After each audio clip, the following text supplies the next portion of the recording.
بسم اللہ الرحمن الرحیم۔ مشکل اردو پڑھنا سیکھ رہے ہیں۔ اردو کی کتاب گلستان ادب کے ذریعے سے الفاظ و معانی کی تشریح کے ساتھ، اور ابھی جو سبق چل رہا ہے وہ ہے اس آباد خرابے میں۔ یہ ایک آپ بیتی ہے جس کے لکھنے والے ہیں اختر الایمان۔ تو یہ سبق یہاں تک ہو چکا ہے، آج یہاں سے پڑھیں گے۔ تو چلیے آج کا سبق شروع کرتے ہیں۔ دیکھیے، یہاں مرغابی اور چہے کا شکار کرنے بہت شکاری آتے تھے۔ یہاں مرغابی یہ ایک پرندہ ہے جو مرغے کی طرح ہوتا ہے، پانی میں رہتا ہے۔ تو یہاں مرغابی اور چہے یہ ایک پرندہ ہے، تو یہ بھی ایک پانی میں رہنے والا پرندہ ہے۔ تو اور چہے کا شکار کرنے بہت شکاری آتے تھے، خاص طور پر انگریز یعنی انگریز خاص طور سے آتے تھے۔ سردیوں میں جب کانس کا جنگل پھولتا تھا، کانس یعنی وہ لمبی لمبی گھاسیں ہیں جس سے چٹائیاں بنتی ہیں، تو اس کو کانس کہتے ہیں۔ سردیوں میں جب کانس کا جنگل پھولتا تھا تو بہت اچھا لگتا تھا۔ کچھ روز ساتھ رہ کر میرے والد مجھے چھوڑ کر چلے گئے۔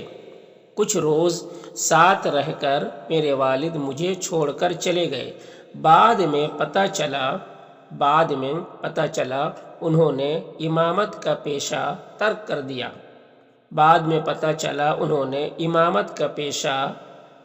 دیا۔ پیشہ یعنی جاب، امامت کا کام ترک کر دیا یعنی چھوڑ دیا، اور مدرسے کے لیے چندہ اکٹھا کرنے کا کام اپنے ذمے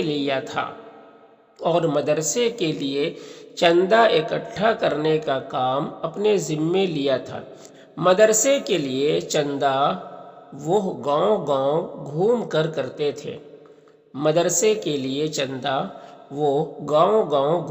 کرتے تھے۔ حافظ اللہ دیا بھی زیادہ تر یہی کام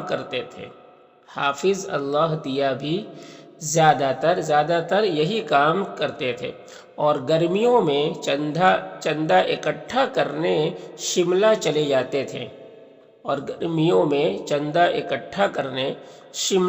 جاتے تھے۔ یہاں پھر قرآن حفظ کرنے کا سلسلہ شروع ہو گیا۔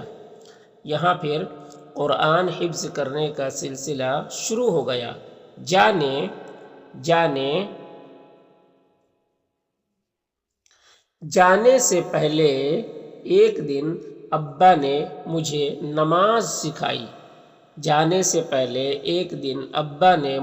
نماز سکھائی۔ پوچھا سورہ فاتحہ آتی ہے؟ میں نے نیت باندھے کہا آتی ہے۔ کہنے لگے نماز کی نیت بندھی ہو تو بولا نہیں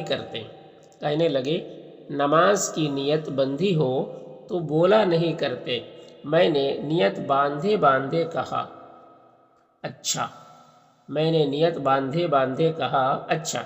سگھ مدرسہ چندے کے روپیہ پر کم چل رہا تھا، اللہ کی مرضی اور توکل پر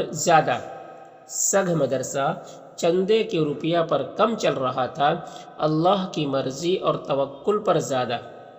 یعنی چندہ اتنا زیادہ نہیں ہوتا تھا، اللہ کی مرضی اور توکل پر یعنی اللہ کے بھروسے پر مدرسہ چلتا تھا۔ یہاں کھانا کم اور کھانے کا انتظار زیادہ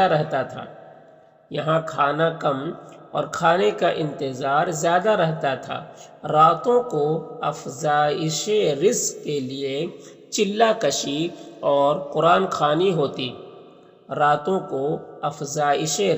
افزائش رزق یعنی رزق کی ترقی کے لیے، رزق کو بڑھانے کے لیے کہ مدرسے میں کھانے کا نظم ہو جائے تینوں وقت ہر دن، تو اس کے لیے راتوں کو افزائش رزق کے لیے چلہ کشی کہتے ہیں، یعنی 40 دن تک کوئی عمل کرنا رزق کے لیے، رزق کو بڑھانے کے لیے، ہے نا، رزق کے بڑھانے کے لیے 40 دن تک کوئی عمل کرتے ہیں، اس کو چلہ کشی کہتے ہیں۔ تو چلہ کشی اور قرآن خوانی ہوتی، قرآن خوانی یعنی قرآن پڑھتے، تو یہ عمل راتوں کو ہوتا تھا، کیوں؟ تاکہ رزق جو ہے مطلب روزانہ کھانے کا بندوبست ہو جائے، اللہ کوئی غیبی انتظام کرے کھانے کا۔ تو چلہ کشی اور قرآن خوانی ہوتی جب کئی دن تک آس پاس کے گاؤں سے کوئی دعوت جب کئی دن تک آس پاس کے گاؤں سے کوئی دعوت یا اور کچھ کھانے کو نہیں آتا تھا، کوئی دعوت یا اور کچھ کھانے کو نہیں آتا تھا تو لڑکوں کو منہ اندھیرے اٹھایا جاتا تھا، تو لڑکوں کو منہ اندھیرے یعنی رات کے وقت یعنی بہت زیادہ اندھیرے، مطلب جیسے تہجد کا ٹائم کہہ لیجئے، تہجد کا ٹائم جو ہوتا ہے رات کا تہائی حصہ جب گزر جاتا ہے تو تہجد کا ٹائم ہوتا ہے، تو تہائی حصے میں بالکل اندھیرا ہوتا ہے اس وقت، کیونکہ اس وقت سورج نہیں نکلتا، تو لڑکوں کو منہ اندھیرے اٹھایا جاتا تھا، انہیں کچھ کنکریاں دے دی جاتی تھی، جن پر وہ قرآن کی سورہ کئی بار پڑھ کر دم کیا کرتے تھے، کئی بار پڑھ کر دم کیا کرتے تھے۔ تو یہ ایک عمل ہوتا تھا ہے نا، یعنی جیسے کوئی مصیبت آتی تو چنا پہ یا کنکریاں وغیرہ پہ کئی صورتیں وغیرہ پڑھتے ہیں، یا پھر کوئی قرآن کی آیت جیسے لا الہ الا انت سبحانک انی کنت من الظالمین یہ بھی پڑھتے ہیں، تو اللہ تعالیٰ سے مصیبت دور کرتے ہیں، جن پر وہ قرآن کی سورہ کئی بار پڑھ کر دم کیا کرتے تھے۔ کون سی سورہ تھی اس وقت مجھے یاد نہیں، کون سی سورت تھی اس وقت مجھے یاد نہیں۔ سردیوں کی راتوں میں اٹھنا مصیبت معلوم ہوتا تھا، سردیوں کی راتوں میں اٹھنا مصیبت معلوم ہوتا تھا، مگر قہر درویش برجانے درویش یہ ایک محاورہ ہے، درویش فقیر کو کہتے ہیں، قہر یعنی عذاب، تو فقیر کا عذاب، فقیر کی مصیبت فقیر کے جان پر ہوتا ہے، تو یہ مطلب ہے کہ فقیر کی سزا یا فقیر کا عذاب جو ہے فقیر کے جان پر ہی ہوتا ہے، مگر قہر درویش برجانے درویش۔ کچھ دن بعد ابا واپس آ گئے، اماں بھی آ گئیں،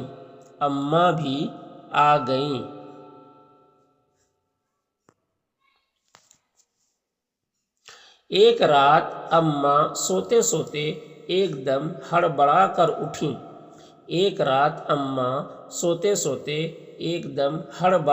اٹھیں، انہیں اپنے سینے پر کچھ رینگتا ہوا محسوس ہوا، انہوں نے جھٹک دیا، ابا نے جلدی سے لالٹین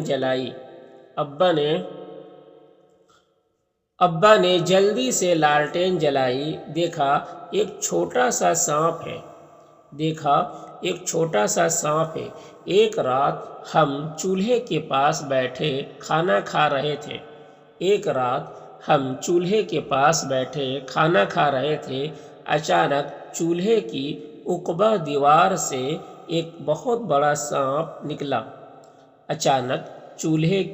عقبہ دیوار یعنی دیوار کے پیچھے سے، عقبہ یعنی پیچھے، تو اچانک چولہے کی عقبہ دیوار سے ایک بہت بڑا سانپ نکلا اور تیزی سے دوسری طرف چلا گیا اور غائب ہو